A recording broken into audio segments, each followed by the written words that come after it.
Hello and welcome to this week's edition of the Rap Podcast with me, Lee G. Joining me, as always, Harley, James, and Jamie. Good evening, gentlemen.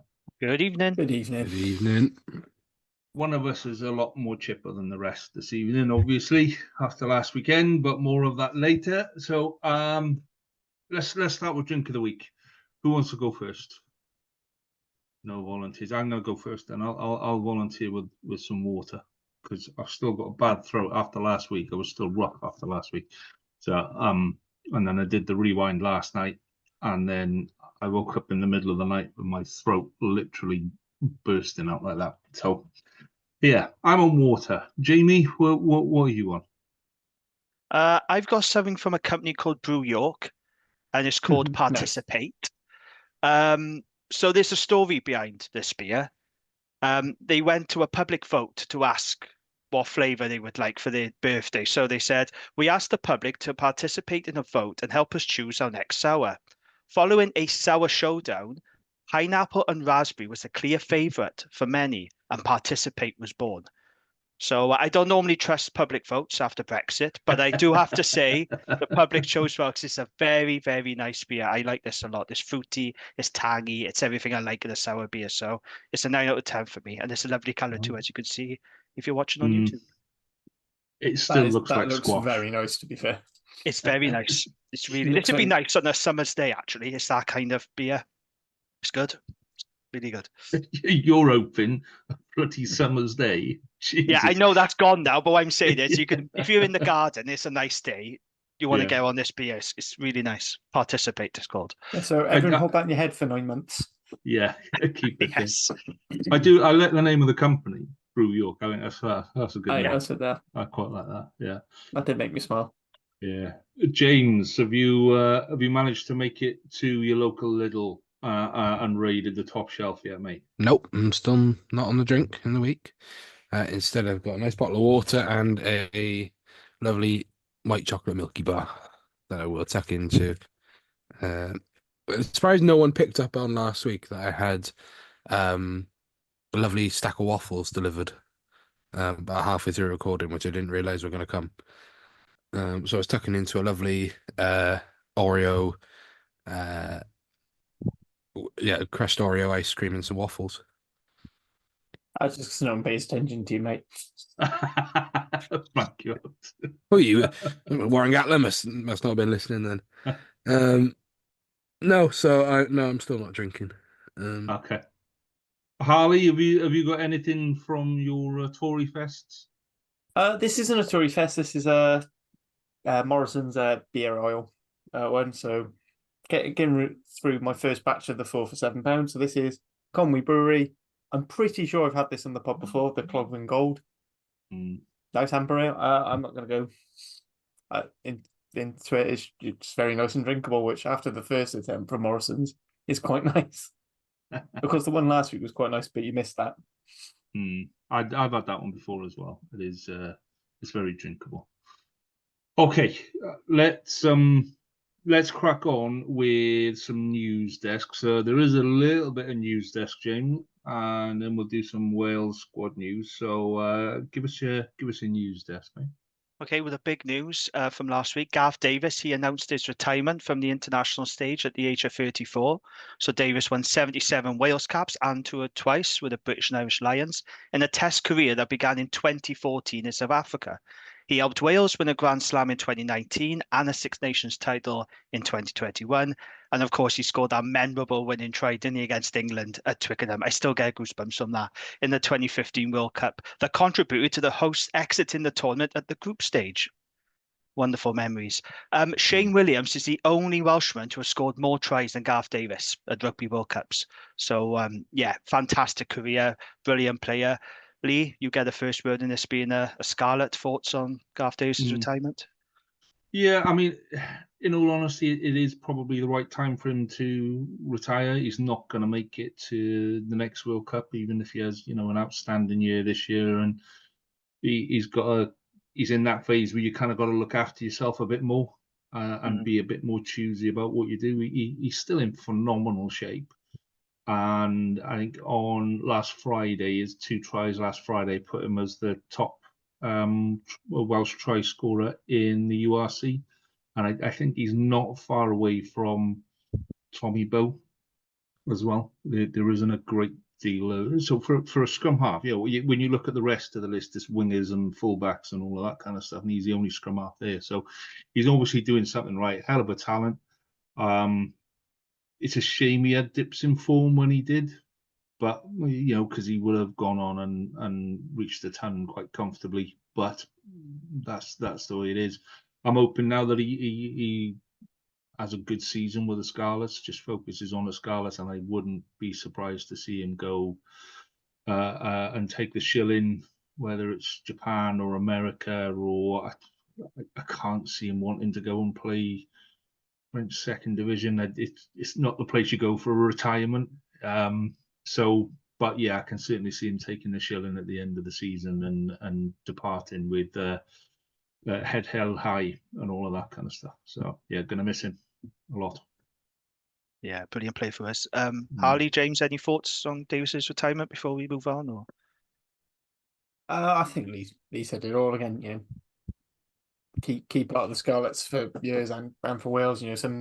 Most people's favourite moments involve his intercepts, or I think particularly the fact that I think it was twice in 2 weeks he made Ali Price look silly for Scotland and Glasgow by effectively doing the exact same intercept when he passed from the base of a ruck and scoring a solo try from it.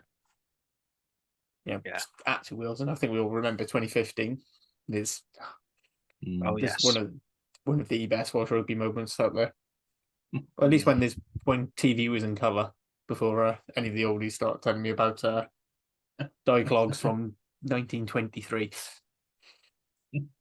I think that 2015 World Cup though was one of those moments that will just live with people, and the fact that he was on the end of it is a bonus for him, sort of a thing. But it was just an iconic moment in world rugby history, really World Cup rugby history anyway. So that, and Buck Shelford replacing his testicle at halftime. No, he didn't replace his testicle. You can't replace a fucking testicle. He restitched his testicle. He sewed up his scrotum. You can't stitch up a testicle. He took his testicle that was dangling out of his scrotum, put it back in his scrotum, and stitched it up at halftime while everyone else was having an orange. It's on that level. I think Gareth Davis was a good servant for Wales. There's not much more to add, really. I think I think people's issue with Gareth was scrum half is a really noticeable position to have a dip in form. So if you're scrum half, it's like this at any level, down in Harley for Old Penarthian, so up to international rugby. If your scrum half's having a bad game, you know it, because it's so easy to see. But when he was good and when he was hot, he was genuinely electric. Looked good, was lightning quick. I think for me my favourite one is the one against Australia in 2019. Yeah, where he makes Genya. It's that and the Scotland one, I think, that Harley said, but he makes Genya look like a right knob. Yeah. Which even for a Scarlet, that made me very happy. Anyone making Genya looking like a right knob. But yeah, on the Scarlets thing, he better get used to bloody playing it, because he's not been subbed off all season. So no, he's played all of every game so far. Yeah. That's why he needs to retire from international rugby. He can't cope with that many minutes. It's very much in the same vein as it feels in the same vein as the Alan Wynne-Jones Tipperick thing, where they've probably had a quiet word, not saying that he should retire, but they're saying this is the direction that we're going to go, and we'll come on to it. The ball's in your court, and he's probably gone, well, this is probably the time for me now.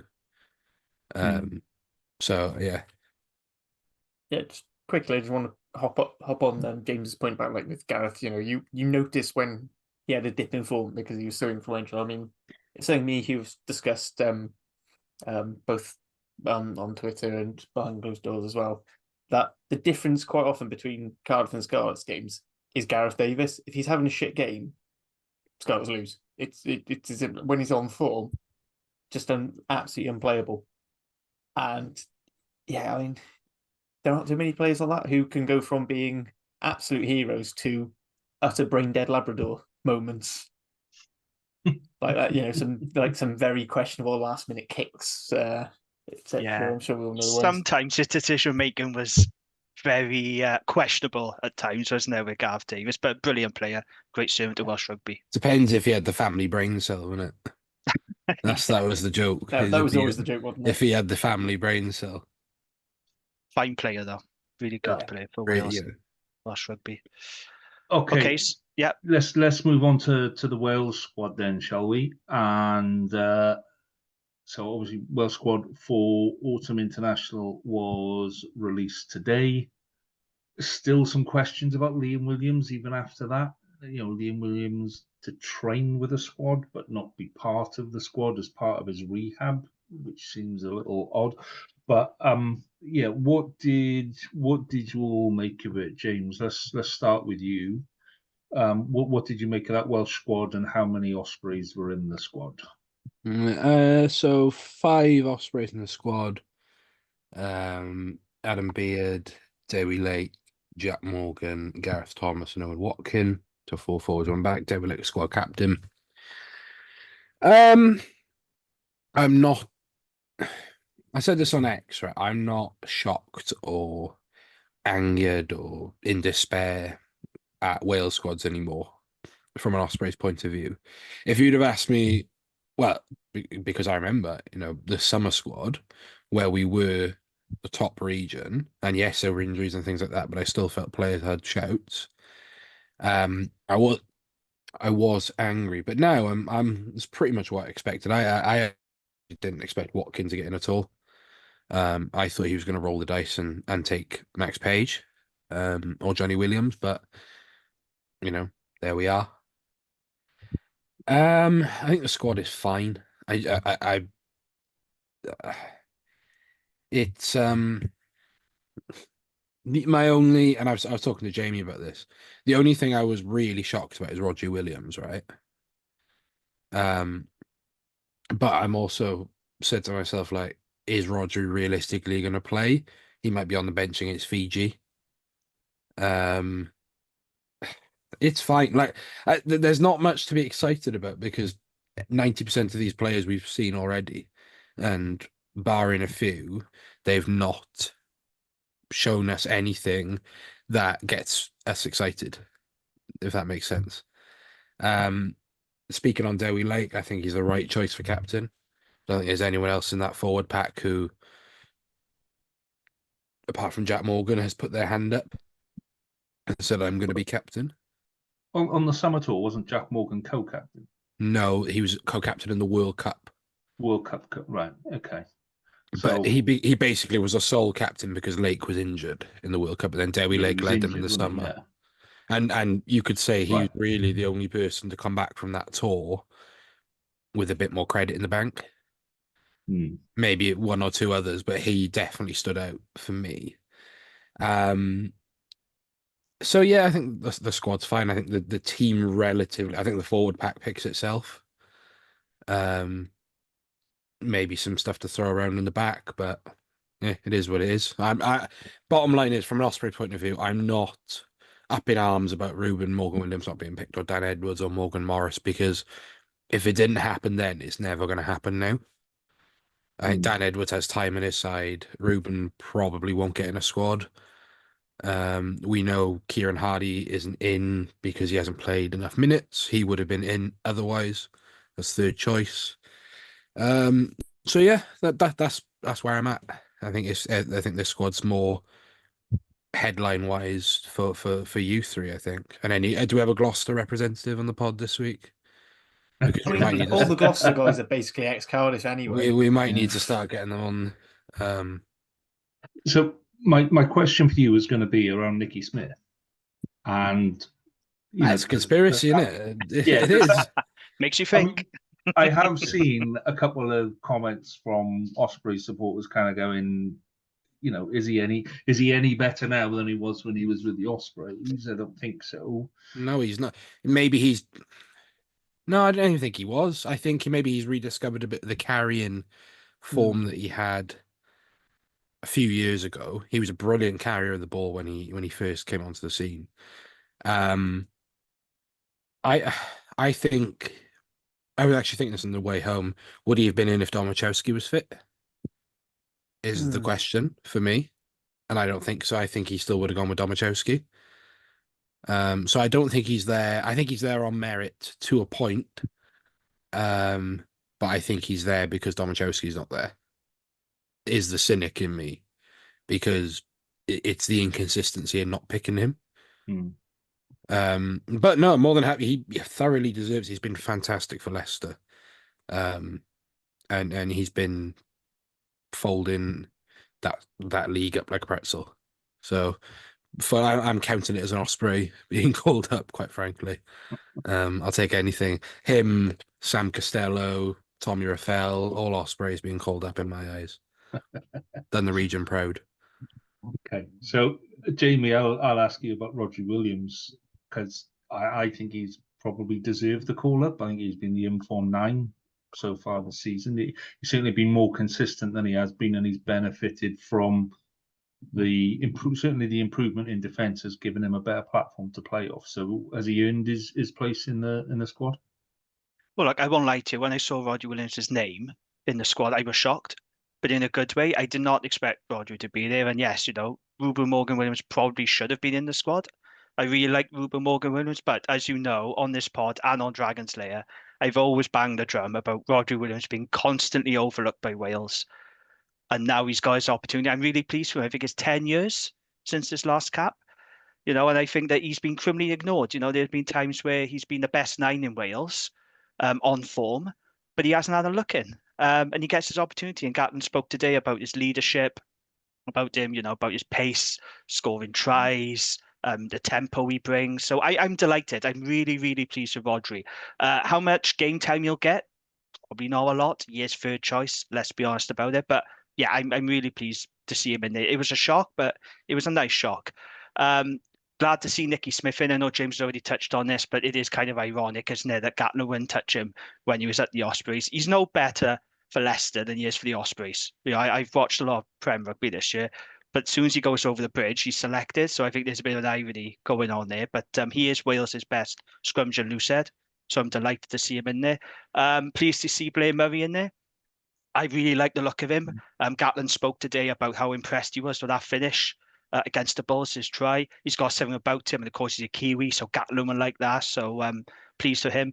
Lots of English-based players 11 as well, which has been 11 non-Welsh-based players. Sorry.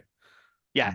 That raises questions, doesn't it, about the 25 cap rule again? But I don't have a problem with the squad as a whole. I think it's a decent squad. I got no real issues. I am very disappointed about Brodie Coughlin. I've got to get out of the way now. I think he's been very hard done by.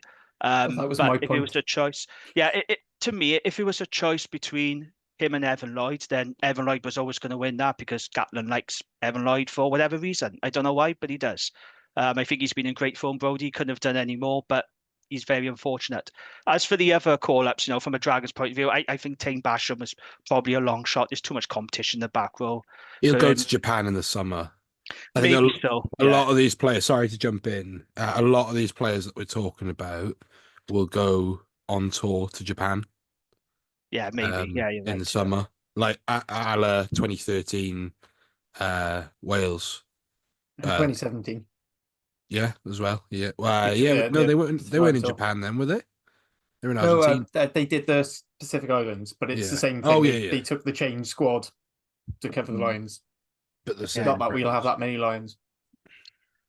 Shane Lewis-Hughes as well. I would have liked to see Shane in, but again, there's just so much competition in the back row, isn't it? Like, who do you leave out? James Boffin's been going well. Tame Plumtree's been outstanding. He was excellent against the Bulls, so you're not going to leave him out here. On the whole, I think it's a pretty decent squad. I mean, there are a lot of big name omissions. I mean, we talk about Liam Williams, Domachowski, and Leon Brown. I think there's fitness issues with those pair, isn't there? I think that's what Gatland was alluding to. But no Kieran Hardy, no Dylan Lewis. Mackenzie Martin, I thought he would be called up. He hasn't been. No Teddy Williams, no Alex Mann, no Johnny Williams. Johnny Williams has been decent for the Scarlets. No Yohan Lloyd. Matthew Screech was never going to get in. And no James Ratty. So, I think it's an interesting squad. On the whole, I think it's pretty decent, to be honest. So my question for you, and it's a hypothetical question, is about Aaron Wainwright, literally coming back from injury, will probably play half a game this weekend against Connaught, and then straight into a Gatland training camp that we know from previous experience, at least 2 or 3 of those players are coming home early injured. How worried are you about Wainwright being one of those and being out for another chunk of the season with an injury that's no benefit to the Dragons at all? Well, this is the problem. When any of our players get called up to Wales, do we always worry about them coming back broken, don't we? But look, Aaron Wainwright has to be in our Wales squad, right? He's Wales' player of the year. He will be in contention for selection against Connaught. Look, how many times have Gatland called up players without little game time, just chucked them in the squad and then off they go? It's not the first time Gatland had done this, and Wainwright is a key player for Wales. So, yeah, I am concerned a little bit, but I know Aaron will just pick up where he left off, and he's a very important player to Wales. So I'm not surprised at all that he's been called up into the Wales squad, and it's right that he comes back for the Dragons against Connaught. They could have kept him in Cotton Wool and not played him and gone straight into Wales camp. That's happened before, but no, I am concerned that he'll pick up an injury, of course, but I think it's absolutely right that he's in the squad because he's been a brilliant player for Wales. And his hair is now outstanding as well. Well, I know you got a thing about hair, yeah, and he's got a lovely beard as well. So I don't know if you appreciate the It's- beard I that's missed the going mustache, on. just the mustache only. But I mean, yeah, the beard's really suited him. It balances. Here's a question for you all, though, with Wainwright, because he's probably our best 6 option and our best 8 option with Falletto injured. Which way do you play him, and who then takes the other spot? You got Plumtree 6, Morgan 7, Wainwright 8 is our best current back row. That's exactly what I was going to say. But yeah, Plumtree is playing his best rugby at 8, and it's the sort of style of 8 that Gatland likes. Yeah, but you don't have to pack him down at 8. It's true. Yeah, you can go But then you could give them all like the backs jerseys then. Just put the backs No, on because jerseys, positions mean something. As in back row as a position wise, we know the Gatland does like a 7, so that it does like an old school 7 in someone like Rafael, who's like a smaller Warburton. So that raises some questions. But then Rafael's not a carrier at all. And I've said this multiple times. I think it's the biggest limitation to his game is his carrying. Plumtree, his numbers are good enough for a 6 or 8. He reminds me a bit of Tom Croft. Yeah, it's a good comparison. The old England 6. Big, athletic, long legs, like good out in the open. Morgan, I just don't see how you can leave out Jack Morgan from that. And then Wainwright, when he's fit, is Wales's best 8 option outside of Falletto. So that your back row picks us. I think the back row is the easiest thing to pick by far. I remember which way around you had that. I agree. They're the 3 numbers. It's just whether or not you have Plumtree playing the 8 role or Wainwright playing the 8 role. It depends what you do. And where they stand in line. It really depends. I think Wainwright is probably better off the scrum. But then, off a defensive scrum, I'd probably want Morgan one side of maybe a Wainwright the other. I don't know. It's the thing. It's a good conundrum to have. So. Yeah. So I know that wasn't on the agenda. It was just something that was it's an intriguing when I was looking at them and who was which position. But Plumtree does play second row as well. He's versatile. Gatland likes versatile players, doesn't he? Yeah, but so you imagine having a back row. He's probably not the best second row 6 option. No, for that, but to be fair, he could do it as a pinch. Yeah, he's got the bulk, he's got the size to play there, and he has played there in the past. So you could does quite he comfortably. Well, how tall is he? I think he's 6'6". 6'5", 6'6". Okay. I personally don't see him as a lock. So I think he's a pure back. No, but he's also played it's 7. A bit like. So for me, it's a bit more like Shingler. He could play second row. Stephen, he was a 10, mate. Oh, the other one. Bill is the forgotten one. Aaron Shingler, yeah. Aaron. So he's you can push him in there at the thing. Whereas I feel like Freddie Thomas and Chris Junzer are also in the squad. They are probably more your the guy you're looking at as cover for second row. So Harley, Cardiff players in the so both of them, is that an interesting selection because he hasn't played that much so far He this year. hasn't played that much, but what he has played has been very good, and he does give you that back. You know, he is a bit of a bash, and he plays across the back three. Probably more of a jackal threat than both Mirs. Probably not as explosive a carrier, but I'd say, you know, probably a hard tackler. You know, he's very good work. You know, almost Navidi-esque, a Navidi like of, you know, just being able to take up a lot of the shit work and let other players shine. That said, I think I agreed with the rest of you that I don't see him being our starting back row, but he's a useful option in the number 20. Yeah, I'd say for me, more of the surprise is Evan Lloyd. I feel like he's had some fantastic moments in the loose for Cardiff. We'll get onto it in the review, but you know, like, you know, the pace and the break, and he's had a couple of good turnovers, but his line out is really more missed than hits. You know, and if people have him go at Elias for that sort of thing, and Elias is probably marginally better, you know, is better. I mean, it's not to say he can't convert. He's still in second year of his conversion from back row to hooker. But I mean, the way Brodie Coughlin's been playing, and I don't really see anything Evan Lloyd does necessarily that Coughlin isn't doing as well, if not better, particularly with how good his line out is. And considering how hit and miss that is for Wales. But, you know, looking at just on what I've seen from the games, I'd be leaning more that way. But I suppose Evan Lloyd gets it because he's been in the squad before. Evan, just sorry to caveat, Evan Lloyd's played 60 minutes of rugby this year. Yeah. Which Well, is he's played he every basically game had a this start. season. He had a start and basically got injured. Yeah. No, He came off the bench for Belcher, didn't he? And then got injured. Yeah, he's not started a before game Belcher this got year. injured. Sorry, he's not started a game this year. He's been on the bench for Yeah. all of them. But I agree, Harley, Brodie Coughlin, out and out better this year. I think it might be a slight too early for Brodie in that sense.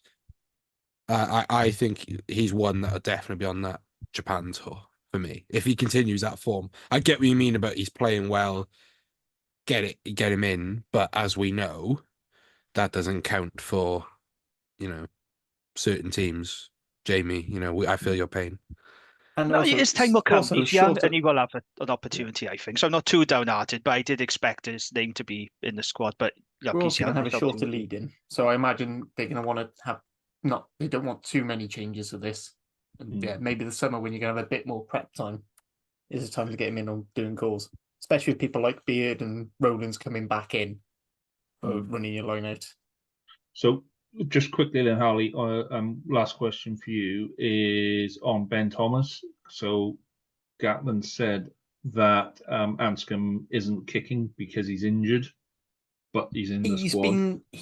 He's had this most of his career, and it was a big thing when he first came onto the scene and actually went around the 2015 World Cup actually, and he ended up having to take time out.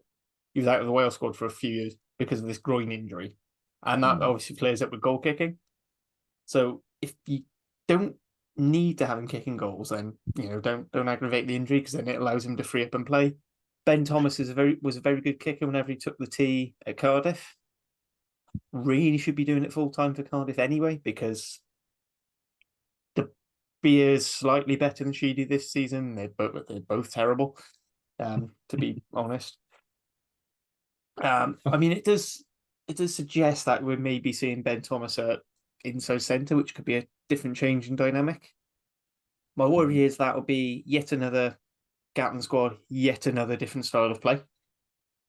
And I really just, even if it is just boring route one pick and goes, I'd just like him to build on one plan and then maybe expand a little bit out afterwards. But it'd be nice to see Ben Thomas's actual position as a secondary playmaking option, not as the main guy. Although he did very well in Australia.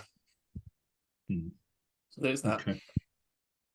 Okay, so just quickly from a Scarlet's point of view, I still don't, even after Tom Rogers' finish at the end of the game on Friday, I think that's probably put him in the side, but I haven't seen anything from him so far this season that kind of deserved that call-up. So I was a little bit surprised on that one. Totally expected Blaine Murray to be there. I thought Johnny Williams would have been there as well. So, but I'm not disappointed in that, and I'm not disappointed in Johan Lloyd not being there because it gives us continuity at the Scarlets and starting to build something and having your players available now is kind of key. So it's being a little bit selfish, but I'm not that bothered that we're not. I think last year we lost 10 players, 11 players to Wales setup. So dropping to 8, I still think is too many.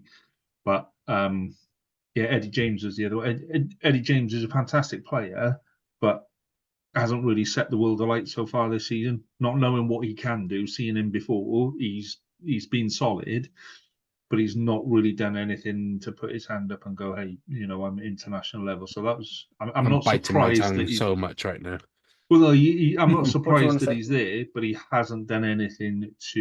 He was good against Cardiff, and he's a typical Gatland player. He's big, he's physical, he's yeah. direct. And he is a playmaking option. He does do a lot of the kicking, which I've would been back told up on the idea Twitter that he's they look- he's the best player since sliced bread. Well, I He- wouldn't go he that is- far, he's- but he's a good player. He is a fantastic player, Yeah. but we haven't seen anything like what he's been capable of so far this year. So on the Tom if Rogers he- thing, sorry, just want to jump in. yeah, go on. They're very light at fullback. You're really looking, you've got Winnett, and it's probably Tom Rogers or Anscombe. And maybe able to push Ben Thomas if needed. Yeah, Also, there's no Hathaway. fit wingers in Wales anyway. Yeah, basically all cropped, aren't they? With all due respect, Hathaway's a fullback. Hathaway hasn't played. When with was the any last time he fullback. played? He hasn't played a fullback in quite a while. Whereas Tom Rogers, He's- actually, I he- think the best game, one of the best games Rogers had for Scarlets this season, was when he was at fullback. Hmm. And then they obviously moved him across for Johan Lloyd, and then they went, well, hang on, actually, it would be a good idea if we just play 1-10 the first half, second 10 the other half. Hmm. Josh Hathaway has only played at fullback 6 times in his professional rugby career. Yeah, He's when he played- came through the system, he was fullback. Yeah, but That going was through the his- system is very different to playing professional rugby. When Evan Lloyd came through the system, he was a number 8. Yeah. Still not going to be Yeah. packing down at 8, is he? No, what I'm saying is he is a fullback option, and I quite like. I prefer him a fullback. He's to be also honest. literally, 60 minutes back from injury, if that, or Yeah. maybe just Again, over a full another game. one straight back from injury, and we've seen this Yeah, I mean, before. Where it you kind of make bites sense us though on why the he was arse. back straight away for He's Gloucester. played seeing as 280 though minutes. They have no wingers, He's and Max played, Llewellyn was playing on the wing. Yeah, I think Llewellyn's one we haven't touched on really because obviously I quite like this as a call up actually. No, again, got a bit very big guy, very good, very Gatland style, very underrated distribution game, and is playing quite well in a Gloucester game. That team that aren't necessarily winning, but are playing really good rugby. And I think they've got the highest points for tally, or There's a second highest lot- points for in the Premiership this so far. They're fun to There's watch. a impressive. lot of, Really fun. there's a lot of big backs when you look at that side. Grady, Eddie James, Max Llewellyn, Blaine Murray in particularly tall, but he's quite solid. Watkins quite big. Yeah, He's Watkins quite deceptively tall. big. Yeah, I do wonder that's if a we'll see hefty the move. end. Do we think we might see the end of Watkin at 13 and maybe see more Grady or Llewellyn playing there, or we think he's Well, still going to what- stay?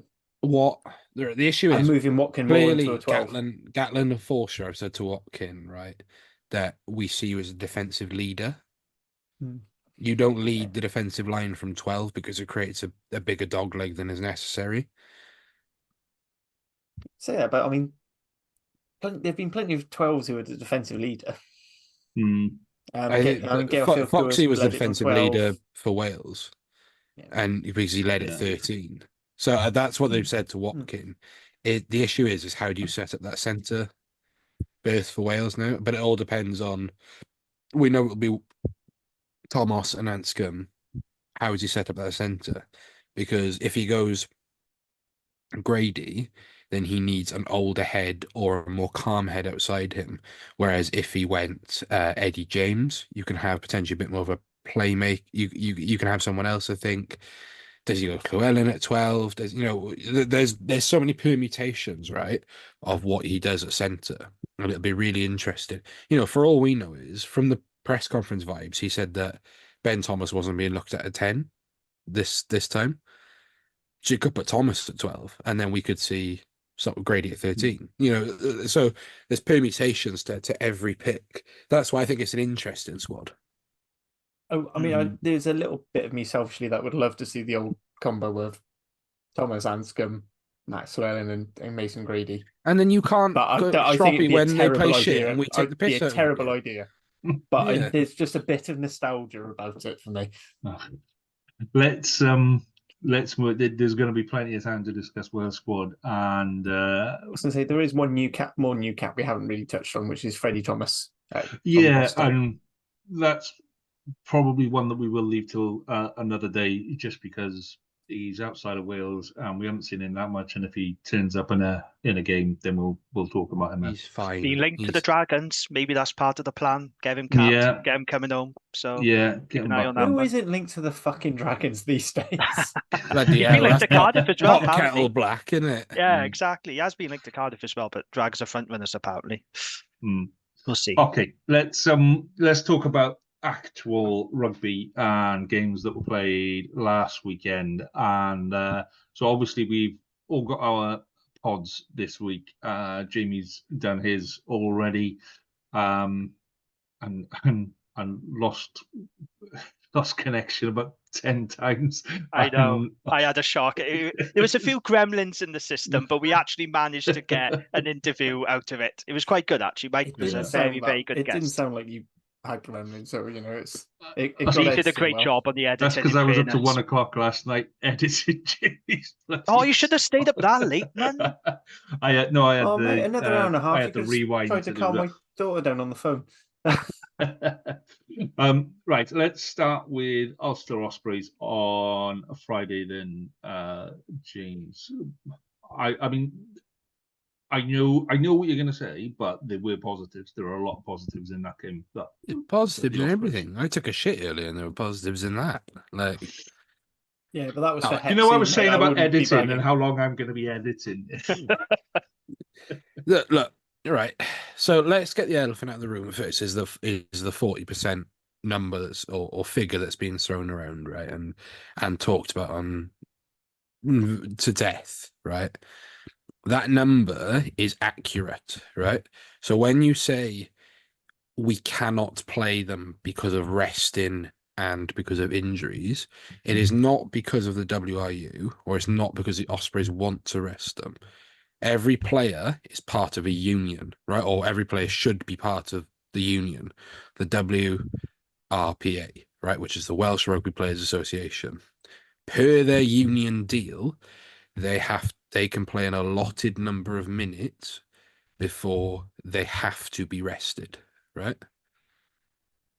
So it's not a case of they are being rested because they're going to Ulster away. It probably happened to be the fact that it was Ulster away, right? And the way our fixture list has fallen is probably suits the fact that it's Ulster away. They have to be rested. Let's get that out the way first. If they don't, it's essentially the same of you've done more hours than your contract, and you're not getting time off in lieu, right? That's essentially what it is. So for people out there listening, it is the 40% figure is not something that Toby Booth has pulled out of his arse to, cry to the media for woe is me RFC. That is not what he's doing. He is simply stating the fact that he cannot play parts of his squad. Now I got that out of the way. The game went as expected. We have turned into notoriously slow starters. We have conceded, I think, 9 tries in the first 25 minutes in total this year. So in the first 25 minutes of the game, we've conceded 9 tries.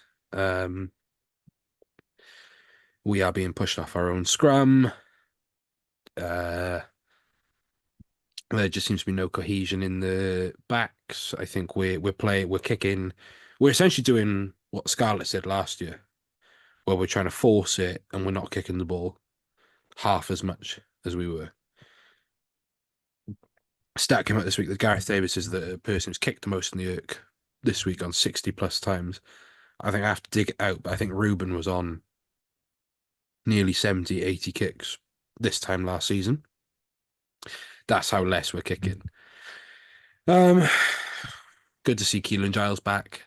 Thought Tom Florence came on, looked okay. Dan Casende looked hungry. I think Morgan Morris actually had his best game this season for the Ospreys. I thought he was he looked like a leader. But look, we are where we are. I was more frustrated than anything on the night. I think a lot of Ospreys fans have been quite reactionary, and I was one of them. We've had by far the worst fixture list out of the 4 regions.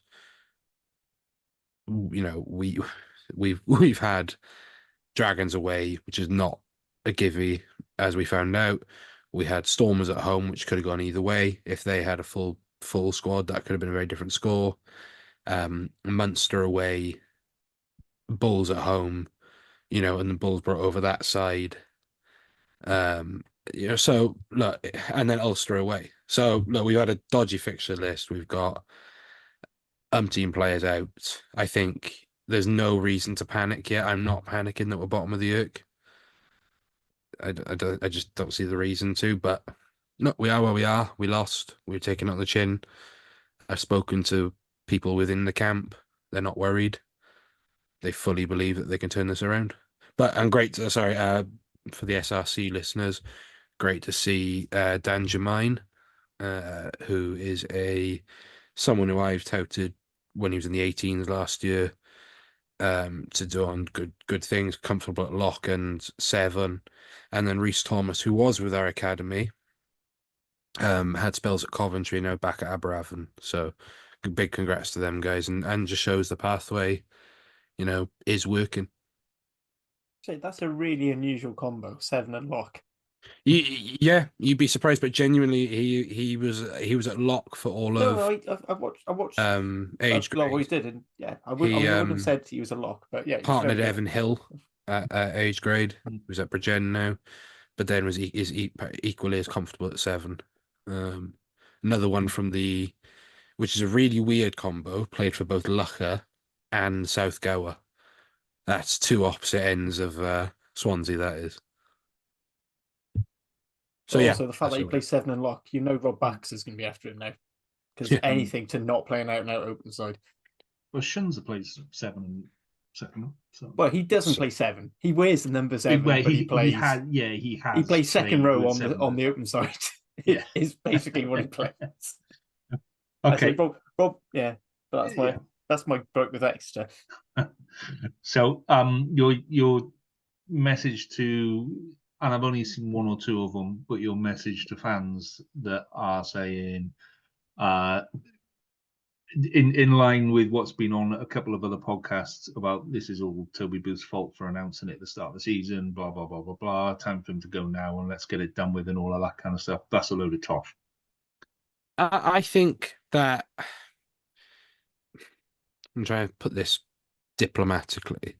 I think that last week, a news outlet on via a podcast put forward a potential reason as to why the Ospreys might be having a rough start to the season, right? That was then taken and pushed as the main narrative as to why the Ospreys are having a bad time. Now, that in itself is frustrating, but not necessarily damaging. Now, when you pencil that in with a heavy loss away to Ulster, suddenly the feed from casual fans, right? And that's not necessarily who I interact with on X through the pod. I think people who listen to the pod are a bit more than casual fans.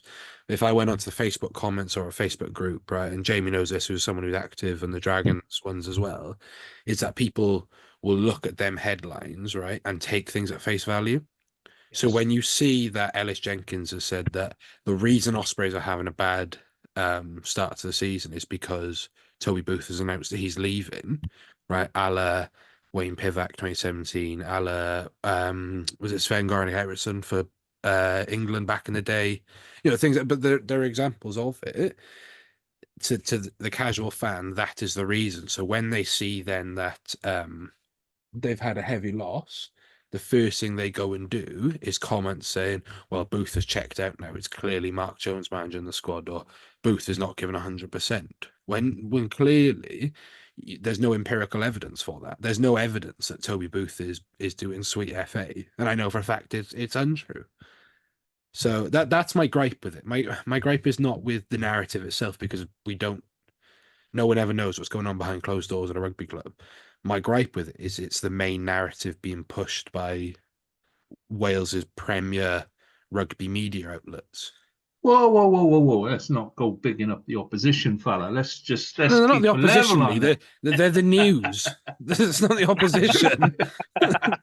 It's the people whose job it is. I'm watching Slough Hall. but I'm it's watching mostly Slough copy and Horses paste at the minute, merchants. right? We are Slough House and they are Regent's Park, mate. Like that's the level we're operating. Like, I don't want to do us down, Mate, right? But it's not the We're opposition. the drunks in the news. park yelling into the ether. Yeah. Let's They be are honest. genuine. They are genuinely like the news. But as we discussed on our little chat, we're the only pod that's got someone from all four regions. And when we talk about representation, this is exactly what we talk about. When you've got somebody from each of the reasons punching for their own reason. Yeah, we're going to need a fifth member. Yeah, we need a Right. Gloucester. Okay. Yeah, don't we?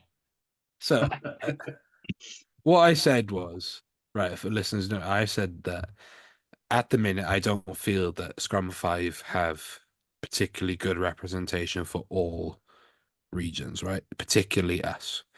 If you look at the way their programming is listed, you've had player interviews with everyone except an Ospreys player. The warm-up, which is a genuinely really good idea of a round table with former pros that have just retired, right?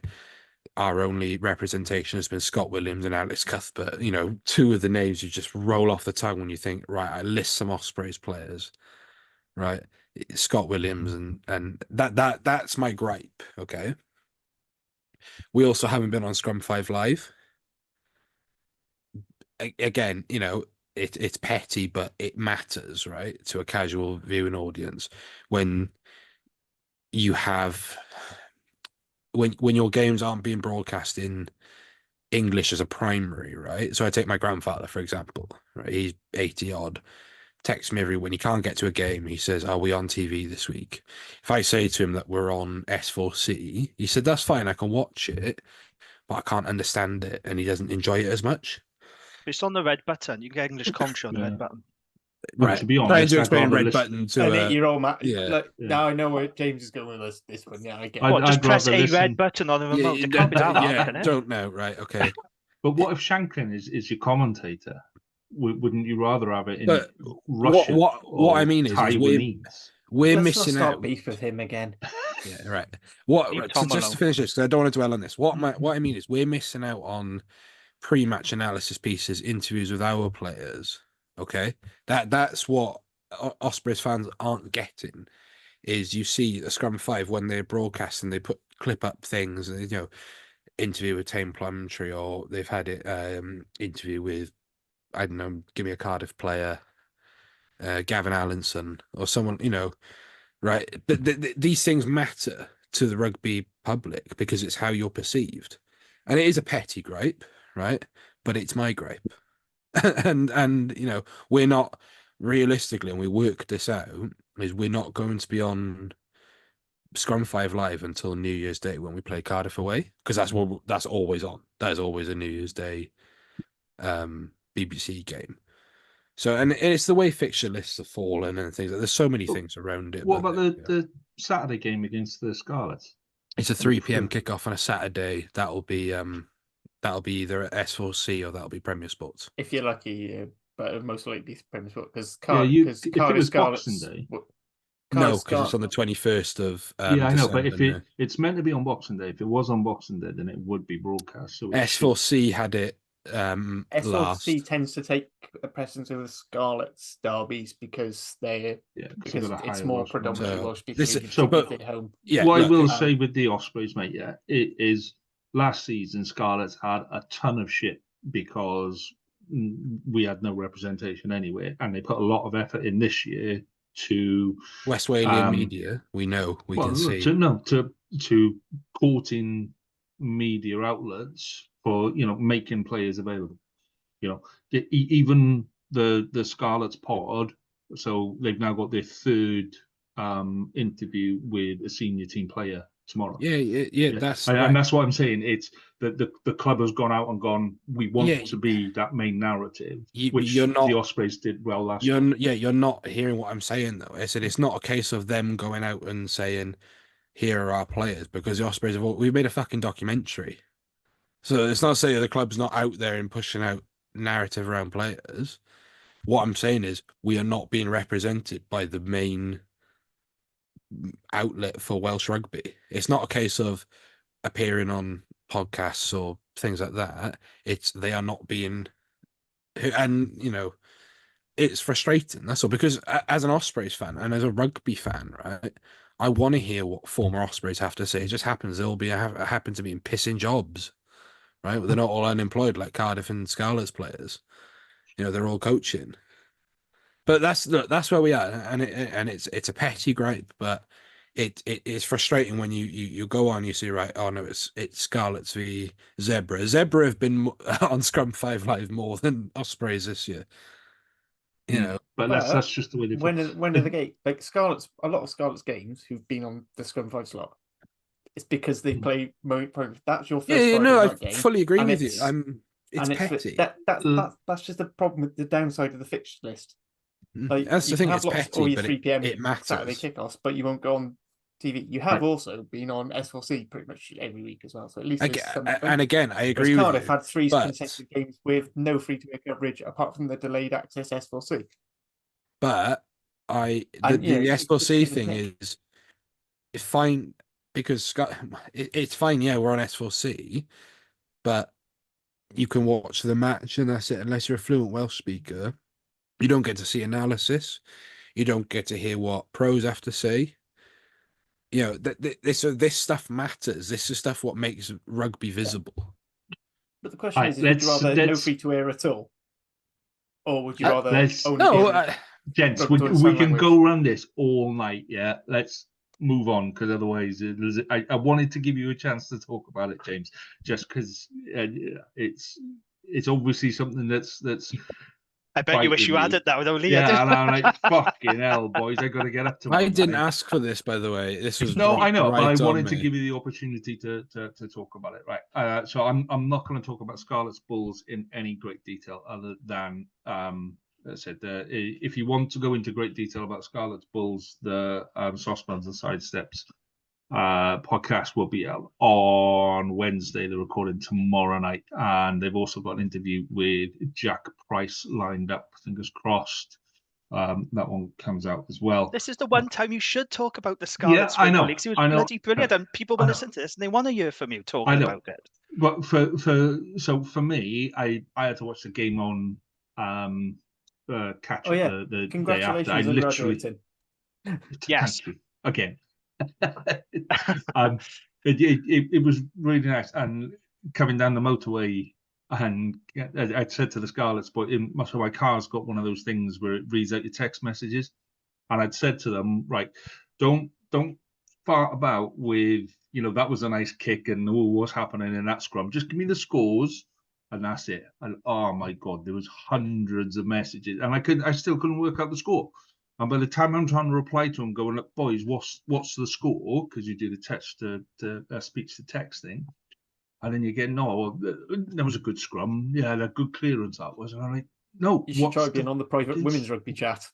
I had to mute that one day, and then I opened it up later, and there was like 175 messages. Oh no, I'm not on about like the dedicated one for the Rat Pod. I'm on about the back channel one, which is just like just us and a couple of other women rugby people.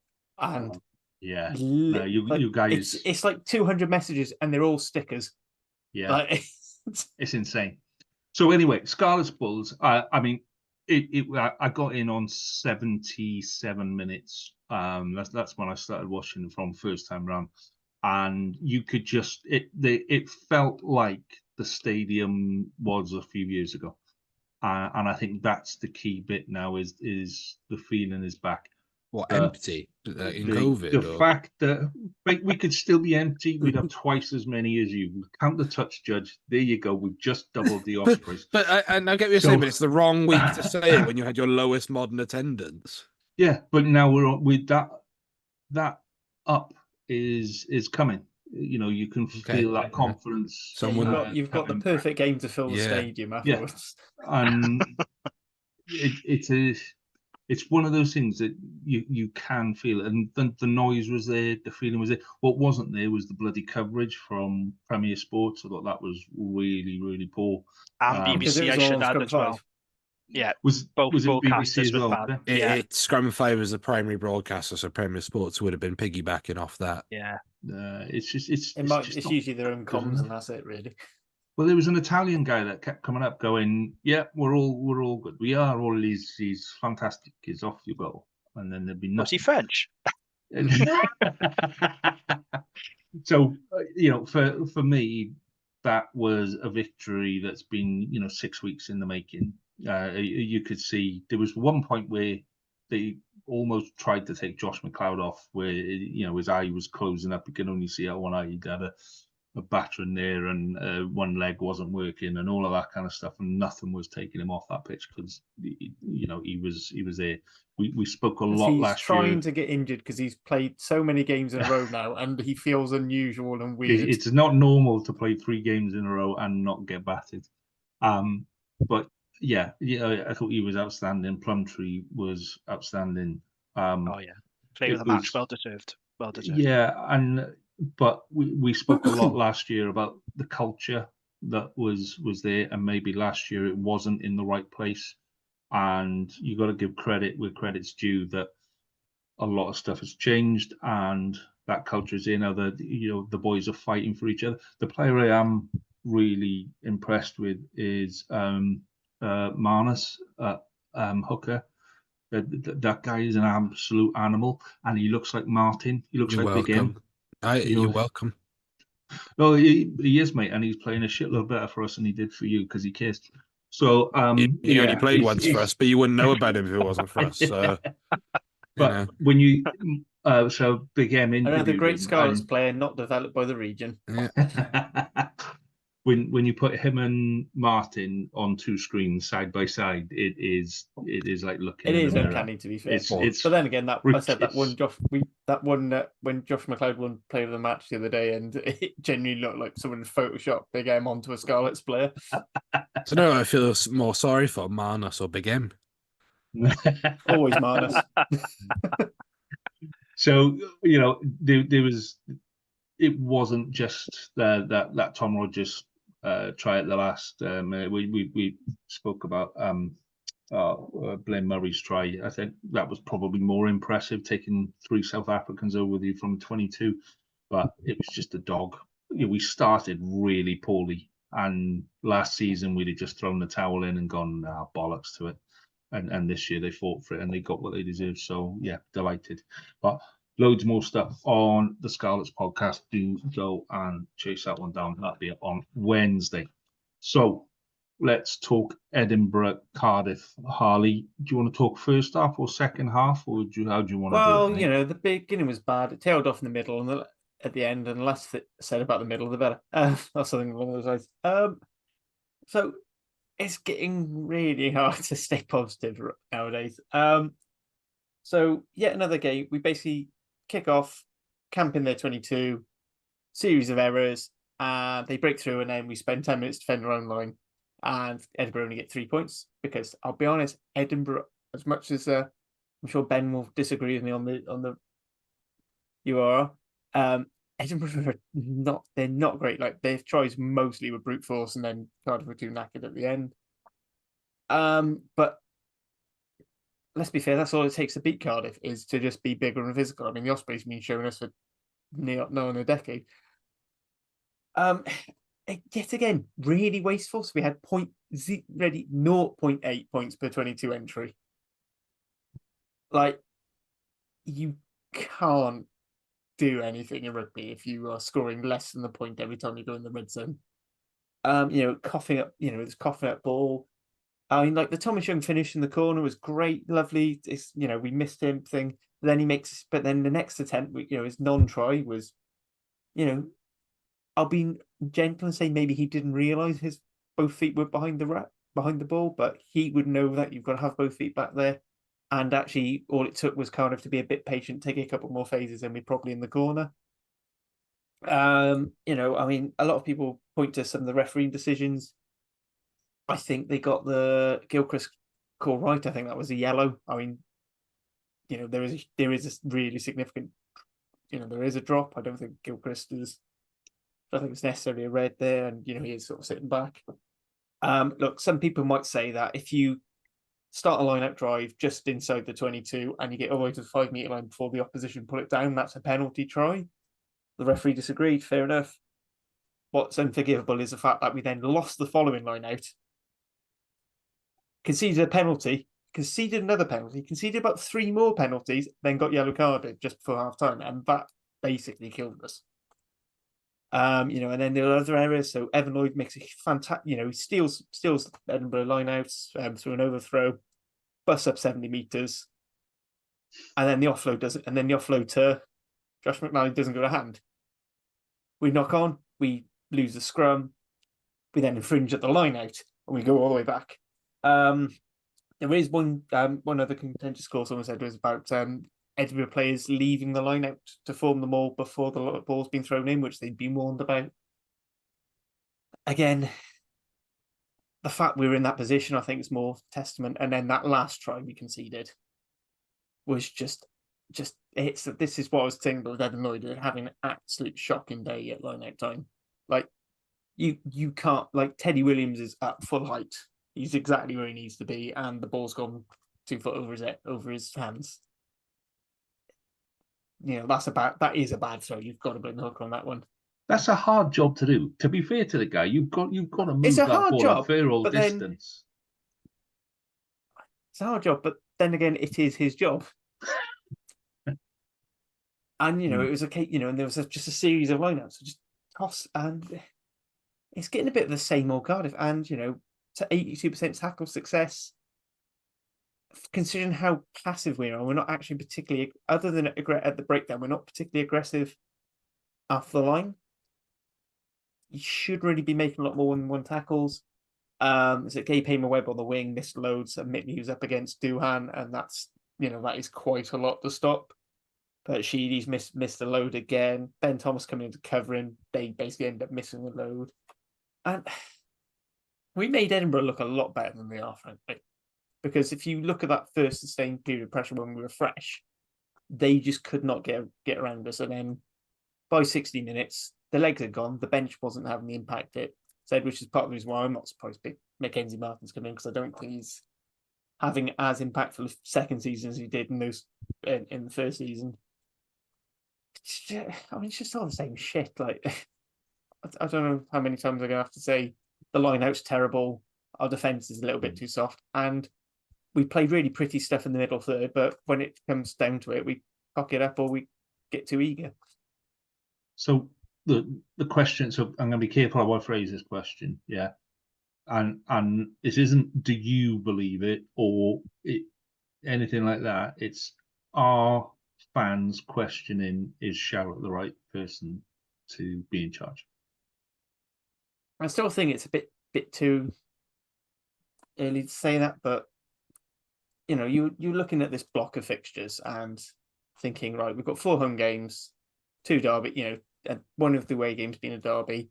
Edinburgh probably not the game you were targeting, but I think as soon as we had that Glasgow performance and then Scarlet's last week, you kind of wanted to see a little bit, even if we did have a change side. Yes, we've had a load of injuries. Josh McNally and Teddy have played an awful lot of minutes, like recently, because we didn't have a spare second row last week, and we didn't bring Thornton on this week.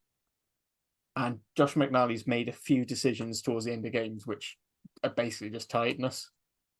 And I am starting to question that aspect of things. But I mean, considering the length of time other coaches get given, I think you've got to give him a little bit more than one season. You can point to the fact that we've basically revamped the squad again. but there's only so many times you can use that as an excuse. On the positive side of things, I thought former Scarlet's former Jersey Dav Hughes was absolutely phenomenal. Beast at carrying, as was Alan Lawrence. I actually think we lost an awful lot when he came off again. But again, there's only so many minutes in the tank. And I'm really not looking forward to this Ulster, especially seeing though how well they played against Ospreys, and they're getting the likes of Nick Timoney, you get in your Rob Herrings, you get in your Ian Henderson's back. And that's only going to make problems worse for a Cardiff who clearly are being exposed through the middle. Okay. Moving on swiftly then to Dragons' visit to Benetton. Jamie, I mean, it's everyone wants the Dragons to get over the line and to win, and it just feels a bit frustrating for everyone. So what it must be like as a Dragon supporter must be 10 times worse. Yeah, so I spoke to Mike Petretta from the Italian Rugby Pod last night. So that pod's out now, by the way, and we talked about this. Look, in the first half, I thought we were very good. Those first 30 minutes, I thought we were excellent. We were very physical. We were very direct. We created a lot of opportunities. We asked questions of Benetton's defence. The problem was we wasn't clinical. There was two key moments in our first half. So the first one was there was that overthrow, wasn't it, from the replacement hooker, ball spread wide. Jared Rosser gets it, makes a great break down the left, and then he just throws the ball to Fekatoa when probably should have just held on to it and maybe been a bit more patient, gone through the phases. That was one opportunity butchered. Then there was another line break from Rio Dyer, who I actually thought had a very, very good game, probably Rio's best game so far this season. I thought he worked his socks off. Wonderful line break. Ball goes wide. Lloyd Evans then just throws a wild pass behind the support runners, and then that opportunity is butchered again. If Dragons score those tries, we could be looking at a very different game. But we go into the sheds, a point down where we really should have been a couple of scores up. Second half, completely different story. Benetton overpowered us. The experience and quality shown. When you could bring on the likes of Malachi Fekatoa off the bench, former All Black, and Albanos, the Argentinian fly-half. I was speaking to Mike about the quality and depth that they got. They had 13 internationals in their starting 15. Would have been 14, but Ferrari pulled out at the last minute, didn't he? So they're a quality team, Benetton. They're not mugs anymore. And they did a job on us in the second half. Just really frustrating because I still think we're a better team than last season. The problem is, and James touched on this earlier, people see the results, they go on Facebook, they see the headlines, and then they just think, oh, Dragons lost again, same old Dragons. I don't think our performances are reflecting our results, but it's those key moments. And this is what me and Mike said. There's similarities between Zebra and Dragons, not just in terms of results, but what they don't do is they don't nail the key moments. And there was certain key moments if you watch the Zebra Lions game.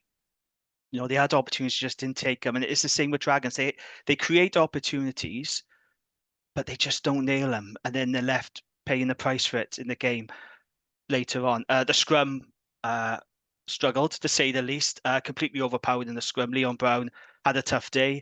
Even when we made the front row replacements, it still struggled. We went backwards at rate of knots. It was just tough. It was a tough night. Positives to take out of it, though. But ultimately, it's another loss. And unfortunately, we are in a results-based business. Even though Dragons are improving, and I still maintain we are better this season than we were last season, it is a results-based business. And that is what the Dragons are going to be judged on, results. And going back to Facebook again, Dave Flanagan has taken a lot of stick on the forums. I'm an admin of one of these Dragons forums. There's a lot of people now turning on him. I fear that's going to get worse the longer this losing run carries on. And I read in the Argus last week that Dave Flanagan has the lowest win ratio out of every Dragons coach. So he really needs to get results, because I think he's going to be under a lot more pressure, a lot more scrutiny this season than he was last season. So it's frustrating. Like I said, I think we are improved. Warren Gatland was speaking about the Dragons today in his press conference. Even he said that we've improved. He's been impressed. But it's just nailing those key moments and turning those now defeats into victories. I'm positive, but it doesn't get any easier because we go away to Connacht on Saturday. So, yeah, it's a tough one for me. Like I said, I feel that we are getting better, but it's just not being translated into results. And I do worry when Dragons go on these long losing runs, as we've all seen. It's very, very difficult to break, 'cause that's when the confidence then starts to dip and questions start to get asked. So another frustrating loss, but in some ways that's a step in the right direction, if you see what I mean. Because we have been competitive. That's the one thing I will say. Every game the Dragons have played this season, they have been competitive. They haven't been blown away by 30, 40 points, as was the case last season. So, yeah, it's a mixed bag. But we do need to start seeing results because, as I said, it's a results-based business at the end of the day. I mean, I don't think anybody can watch the Dragons this year and say that they were anywhere close to where they were last season. You know, the improvement is definitely there. And you look at Shane Lewis-Hughes and Basham, and I thought both of them had probably done enough to earn if it had been a bigger squad, they would have been in. But that way, they'd definitely be on the fringes for when the injuries come. Yeah, it will come. It's very similar to where we were last year, where you can see the improvement coming, and then you. To be fair, Scarlets last year did have a couple of 50, 60 pointers earlier in the season, but by the time we got to the end of the season, you could feel the improvement coming, and you can feel it with the Dragons as well. So yeah, getting over the line must be frustrating. Indeed, it is. Okay, so we will do play of the week in just a second. So thinking caps on, boys, for your play of the week. So if you are listening and watching and enjoying what you are seeing and hearing, please do give us a like and a subscribe on your chosen channel of consumption. It makes a massive difference to us, and it means you get to see all of what we do in all of its technicolor glory and all of that kind of stuff. And yeah, and it makes me happy in the morning when I wake up and I check YouTube and I can see a few other people have subscribed. Gives you a nice warm feeling to the start of the day, it does. But right, play of the week. So let's go in usual order. So James, from the Ospreys, what was your play of the week from the Ospreys? So I will say before we do this, I've got the video ready already. You know, the first week I What said if to I do change this. it? Yeah, I could be an absolute bastard right now if I wanted to. Change it, yeah. Yeah. Trust me, if you change it, that one's going out anyway. Because yeah, tough. I think just with the Keelan Giles try, just nice bit of movement. Really nice by Tom Florence, who showed he had a lovely little looping pass. Just puts Keelan over for a try. Good to see Keelan Giles back, scoring. Back in, he looked hungry. So, if he hopefully now he has an injury-free run and he can get on that Wales towards Japan, and finally get that cap that he so deserves. Cool. Okay, Harley, your play of the week. I've already alluded to it. Yes, Thomas Young's try in the corner was really nice. This is what we've come to expect from Thomas Young. What we don't expect are hookers to making it to intercept a line out and run 70 meters. So for me, it's Evan Lloyd's interception break. So about 52nd minute. Watch just the break. As soon as you see him shape to pass, turn it off, because what happens next would just make you cry for a Cardiff fan. But he shrugged off Van der Merwe. It was Van der Merwe that eventually caught him. Van der Merwe didn't really want it in attack, in defence, to be fair. He was hoping someone else was, wasn't he? Jamie, what was yours, mate? So I was going to choose Joe Westwood's intercept try, but then I chose last week Harvey Keddy's intercept try. So no, I'm going to mix it up. So I've gone for Ryan Woodman and Shane Lewis-Hughes double hit on Benetton's Argentine winger Mendy. It's really funny, actually. So in the 4th minute, Rio Dyer kicks the ball from the Dragons 22. Mendy collects it. He goes charging up the middle. And what I love about it, he does this little shimmy. So he runs up, does this little shimmy. And Ryan Woodman, Shane Lewis-Hughes just absolutely twat him to the ground. And he ended up going off the field in the 4th minute. But of course, Benetton, who, according to Mike, had the 2nd largest budget in URC, which I didn't know. They just brought on former All Black McIntyre Photo, had a really good game. But it's the shimmy that makes me laugh about it. It was a brilliant hit. But it's just the fact he does this little shimmy as he runs up. You know what the shimmy reminds me of? every second team prop who's ever tried to sidestep. He did get dumped though. He got Oh, he got absolutely smashed. He got twatted. smashed. Which So you had to reminds go me for of every real. time I've tried to do a sidestep. No, it was Well, good work. My one was, as I said, it could easily have been Blair Murray's try, but the turning point in that game for me was on 55 minutes. Bulls are battering our line, yeah, and this is the work that for me we weren't doing last year, where we've defended and defended, and I think they went through about 9-10 phases of batter, and then number 8 comes into Plumtree and Lousy. Gets held up, gets turned round, referee shouts, that's them all, dumped on the floor, turnover, clear. And it just kind of, I know everyone else will be going, oh yeah, but what about the tries? That moment kind of sealed that game, because everything from then on, we were pretty much in control of.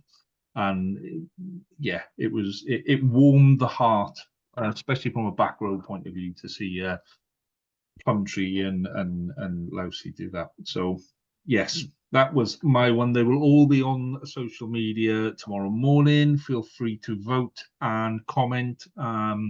They'll be on Twitter, they'll be on Facebook, they'll be on YouTube, they'll be on YouTube Shorts, they'll be on TikTok, they'll be on Instagram. I can't be asked with Threads anymore, Jim. I'll be honest, it's kind of died a death. By the way, that telling one. me, Got why onto have you Blue got Sky. account on Threads? Yeah, Blue Sky, we should go on to, really. Okay, we'll It's try. another social media account, It's I know. another But, one. But if you're going to get an app, get the Grey Sky app, because it apparently works a little bit nicer. there we are then. Oh, I quite Google like the clunky old school Twitter look of the actual Blue Sky app. Okay, I should have kept my gob shut, shouldn't I? Anyway, it'll be on all the socials tomorrow morning. Feel free to vote. Who won last week? Do we remember who won last week? Yes, Blair Murray's tackle. Or Cool. Gabriel Webb. 43%, I think. And then there was Keddy's. Was it Keddy's intercept try last week? It was, wasn't it? Yeah, that was it. Yeah, it was. Yeah, that came second. Yeah. Cool. Lovely jubbly. Lovely jubbly.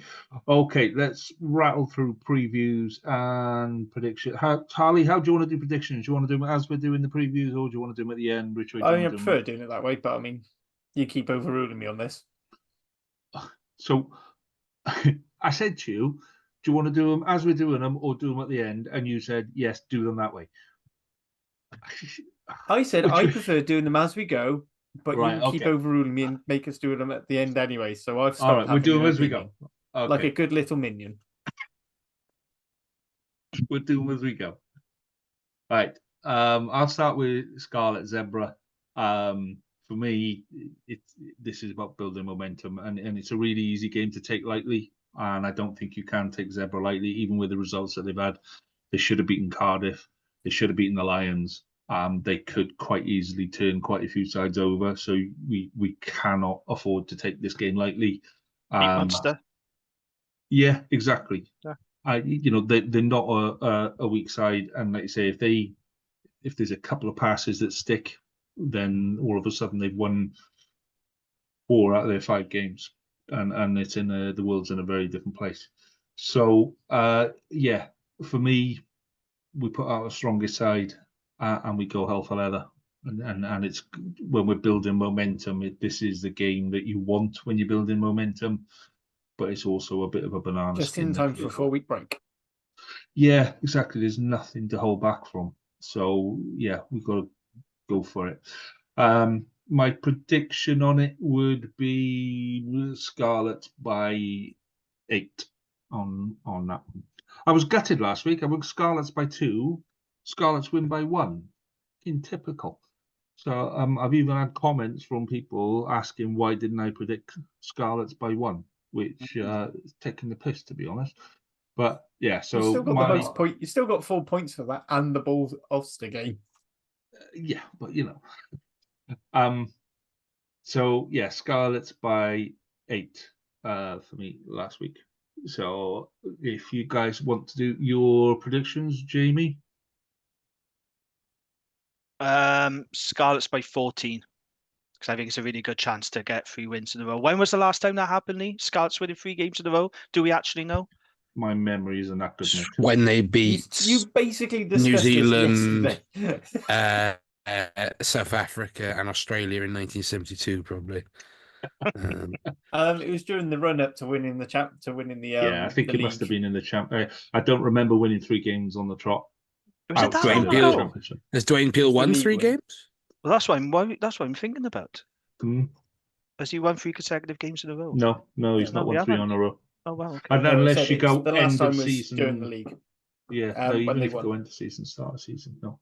Yeah, but Scarlet's by 14 for me. Oh, cool, James, your Scarlet's prediction. Scarlet's by 10. Yeah, it's not. I won't lie to you. It's not how I'm going to be spending my Friday night. Is watching Scarlet's v Zebra. Only pain for James. Yeah, there are other things that I would like to be doing with my night. Like involving a stapler and Yeah, and eyelids.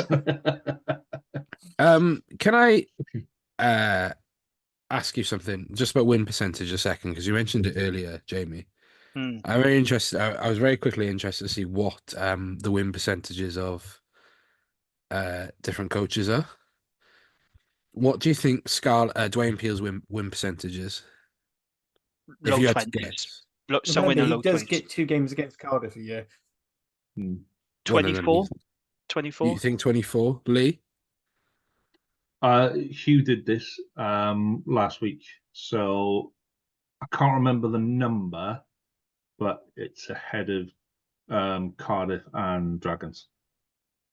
He's got a better win ratio than Shearer and Dave Flam. Yeah, but he's been in the job 3 years. You know, you hope he'd finally settled in and started getting some wins. He's played more games, so yeah, that's what we got off you last week. Can we finish predictions now? It's 38. Okay. Higher than I Just thought. Matt Sherratt has 20, low 20s. 22%. Yeah. Toby Booth has 45. Again, been there forever. Yeah. And, you know, Ospreys the last few seasons have been comfortably the best Welsh side. 1,574 days. Sorry, it just interested me really quickly, and it shocked me that Sherratt was where he was at compared to Di I Flanagan. mean, again, we only won 4 games last season. Did you? Oh, Yeah. Someone should Yeah, mention you it keep more. reminding me about this. Jamie went through a lovely period of reminding me we hadn't won since Boxing Day. oh, children, can we focus? Scarley. Scarley. Scarley. Okay. Who's Scarley? Who the fuck is Scarley? You know, Scarley. That's the pod title there. Who the fuck is Scarley? That's the pod title. That's it. Oh, That's boy. confirmed. Scarley. Scarley. Harley, can I have your Scarlet and Zebra prediction, please? I thought we were gonna. Oh, I reckon this is the dawn of the new age, the golden age of Peel, and Cardiff and Scarlet's home. merger. You heard it here first. Scarlet's by 20. Scarlet's by 20 points. Scarlet's by 20. Right. Okay. Next game off the rank is Ospreys Edinburgh. So, James. Interesting one. Scotland play a. I can see Jamie chuckling. I'm still chuckling over Scarley. If Harley was a Scarlet's fan, that would be the perfect thing for him, wouldn't it? Scarley. Scarley. Harley. Sorry, ignore me. I could put myself on mute. Yeah, absolutely fine. Yeah, really interesting one. In Scotland, have a game a week before us, so the Edinburgh Scotland players going to be at this game when they play 4 days later or so, whatever it is, you know, or a stupid amount of time later. I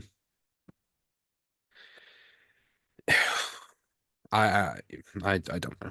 I don't know. I don't know who we're going to have back. I don't know where we are. Our injuries, our scrum is in free fall, which is the biggest thing for me at the minute. You know, I love Ben Warren. I think he's got potential, but he's not ready to be a starter. And that's where we are with regards to that. If we have the likes of Beard, Thomas, Lake, you know, these people back, I think we have a chance of winning. But it is really contextual about who Edinburgh send down. We know Ben Healy will be down as a 10, most likely, because he's been playing for Edinburgh A. So yeah, 3 o'clock in Bridgend. How else would you want to spend your Saturday? And your Again, prediction the now? stapler comes to mind. Prediction, I'll go Ospreys by 4. Ospreys before. Okay. Jamie, your prediction for Ospreys Edinburgh? Ospreys by 6, purely because of the Bridgend factor, and I'm still not convinced by Edinburgh. There's something still not right with them, is there? So Ospreys by 6. Cool. So I'm expecting an Ospreys reaction as well. I think he'll scrape it, but I think it'll be enough to break the narrative. So I'm going Ospreys by 3 on that one. And Harley, I'm going just Edinburgh seen by 5. I've just seen your name. Nice one. Okay, so you're going Edinburgh by 5. Right. See, it's in my head now. You know when I did it for Francisco. Then you kept calling him Francesca. No, I called once. Francis, no, that was the one, yeah. I called him Francois or something like that. Francois, yeah, you called it Francois, yeah. Yeah, and I'm like, And you had a small breakdown trying to say Section Palois. It's been a long day, boys. It's yeah, but once it's in your head and you're like so consciously trying not to say it now, and I'm going like, all right, say Harley, say Harley, say Harley, and now it's there. Right, Harley, Cardiff versus Ulster. Oh, you're doing this in different orders of the bloody list. Cardiff versus Ulster. So Ulster are getting names back. We show we can't fucking score, and if you get a yellow card against if your team receives a yellow card, that's almost a guarantee that we will score no more points that game. I think this could be embarrassing. I genuinely do, because I think we haven't really got anyone we can bring in. You know, like Seb still seems to be injured. Sharp really didn't think enough of Thornton to bring him on during the Edinburgh game, even just to try and freshen up some legs. I honestly think Ulster by 15. Like, especially the way they're starting to play, you can see they're clicking, and I don't know what it is. It just seems like Cardiff have just completely gone flat, fallen flat, particularly after that last game. And I just don't think we're getting over that hangover. Okay, that's a hefty one. Jamie, your thoughts on Cardiff Ulster? Logic says Ulster should win. However, I got no idea why I'm saying this. I think Cardiff are going to win because I never write them off at the Arms Park. There's just something about Cardiff at the Arms Park, and I'm very reluctant to write them off. I'm going Cardiff by 3, and I've got absolutely no idea why I'm saying it, but Cardiff by 3. I'm Cool. even more surprised, to be honest, mate. James, oh fucking hell. Look, both equally as handsome. We support the only morally sound clubs. So yeah, What the hell has that got to do Easy with to Cardiff get- and Ulster? What did this pod go into? easy to get us mixed up. Like with the most At least we've nuanced seen the talents face people of the on Cardiff this. owners. No idea who this mysterious Y11 are. He's a Focus. hockey player from Swansea. Like I don't understand why everyone thinks he's some sort of Batman villain. Christ alive, boys. I'm Cardiff I sorry, Ulster. anyone think- from Swansea is automatically a Batman villain. Guns. It's just what Wine Street does to you. Ulster by 13. Ulster by Is that just to 13. get slightly under me? I won't lie to you, Scarley. I wasn't actually listening to your prediction. Shocker. I'll And you be think you're really balanced and honest the most with you. considered of us all. I Yeah, was reading something else. Stop Okay, reading porn on pod time. I'm not. I'm reading worse. It's Glad. so For you, that's the same thing. I've lost track. Have I done my Cardiff prediction? No, No. not yet. No, right. I'm gonna go. I'm the same as Jamie on this one. I think Cardiff at home are a different kettle of fish. I think there's in the same way that the Ospreys are due a reaction. I think Cardiff are due a reaction. So I'm going Cardiff by 4 on this one. And, Oh, you're going to look very silly when it's, like another 30, it's a Scarlet's last season level 60 odd point rubbing. anyway, so Cardiff by 4. And then last game of and the reason they're listed like this, Harley, is because that's how they're listed on the URC website. So you should last change your game fancy spreadsheet. is Connacht versus Dragons. I don't know what the weather forecast is, Jamie, because that's usually Let's the go most away. It's going to be wet important. and windy. You don't Yeah. need a forecast. Is it below or above 50 mile an hour? So Connacht Dragons, Jim. Yeah, a tough trip to the Dexcom Stadium, or to the rest of us, the sports ground. Yeah, look, I got a lot of respect for Connacht. They're a very good side. This is going to be a very tough trip for the Dragons. The good news, however, is Aaron Wainwright is going to be back. That should give us a boost. I've read that Jumbo and Kai Evans is in contention as well. So hopefully we'll start to see the injury list easing off a bit. I think Dragons got to go hell for leather in this one. They've got to get something out of this game because this has been a very disappointing first block. We should have been 3 out of 5. We could easily be 0 out of 5, actually, but we should have been at least 3 out of 5. And I think it's really important the Dragons get something out of this game, boost a bit of confidence before the break. It's going to be a tough trip. Like I said, what's the weather going to be like? No idea. We're huge underdogs, as we are for most games. I don't think it's mission impossible, actually. You know, it wasn't that long ago the Dragons won out there. I think it was 2021 on the D rounds the last time we won at the sports ground. So it's going to be a tough ask, but it's not mission impossible. It is a winnable game, but I am going to go for Connacht by 9 because I think the weather will play a part and I need to see the team sheet, the Dragons. I don't know if we picked up any more injuries or not, but tough place to go. But I'm going to go Connacht by 9. Okay, I'll go next then. You know, I'm going to go for all 4. I'm going to go for a full house. I'm going to go Dragons by 1. Well, hang on. That's not what you said on United Rugby Rewind. You said you couldn't see us winning out in Connacht because I do I've listen changed to my that mind. pod. Oh, I've you've changed your mind now. I've changed my mind Okay. since then. You convinced me, Jane. Yeah, it is what it is. I said Connacht by 9. How have I convinced you? Exactly, and his instant reactions to disagree with you, Jamie. Yeah. No, I think, you know, I'm going to go for all 4 Welsh sides winning, and it'll be a massive boost going into the autumn break. So I'm going to go Dragons by 1. Yeah, fuck it. Let's go crazy. Let's go crazy. Let's go really crazy. Dragons by 2. No, let's stick Dragons by 1. Dragons by 1. I take that all day long. James.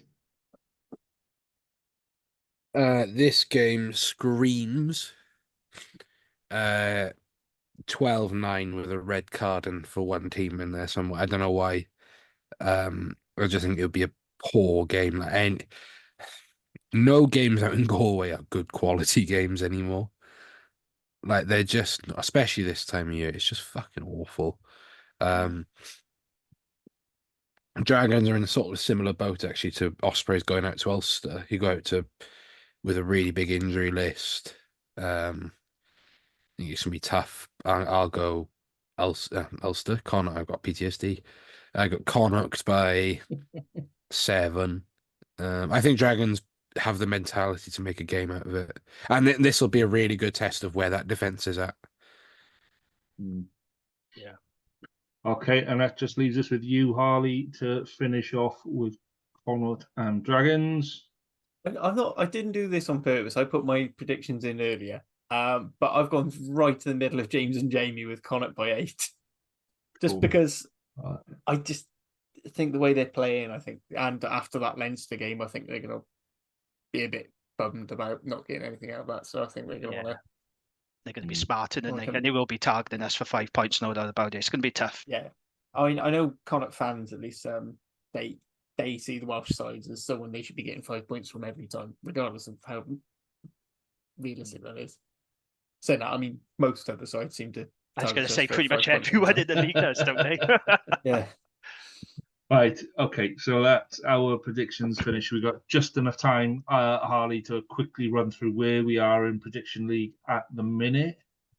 Right. So in terms of the league between all 4 of us, we have a 3-way tie for first with you, Lee, Jamie, and myself, all on 41, with James only on 38. A very weird thing that just makes me chuckle because I am a nerd is Lee, you got 4 points for both the first 2 games and 1 point for the second 2. Jamie, you got 1 point for both the first 2 games and 4 points for the other 2. So I think we've all basically averaged about 10 points. We all got 10 points. It's just a very weird, just one of those very weird things. In terms of the Super Brew League, Bad news, Nick. USA Nick, the Ospreys fan. He's finally been dethroned as top guy. And Dragons fan, Tim 1000 is now top of our leaderboard. I've just about recovered after a very disastrous week last week from 10th to 9th. Lee, you're still in 13th. I mean, I don't even know why you even bother doing anything other than letting the default happen anymore, to be honest. It's about playing. It's about taking part. It's about being part of the community. And if you do want to join our Super Blue League and you've been playing already, your points do transfer over. Don't worry, you're not starting fresh. There's still plenty of time in the season to end up winner. Just we'll share the link out again. Yeah, I'll try and find the link again and share it. It'll be around somewhere. Yeah, just DM the account. I just keep badgering it until you get the link. I'm definitely not saying this because I don't run the Twitter account and have no access to it. Cool. Or the Facebook as well, if you're that way inclined. Right. Yeah, I'll be honest, boys. It got ragged at the end there. It got ragged at the end. It's been a long day. Right. Yes. So,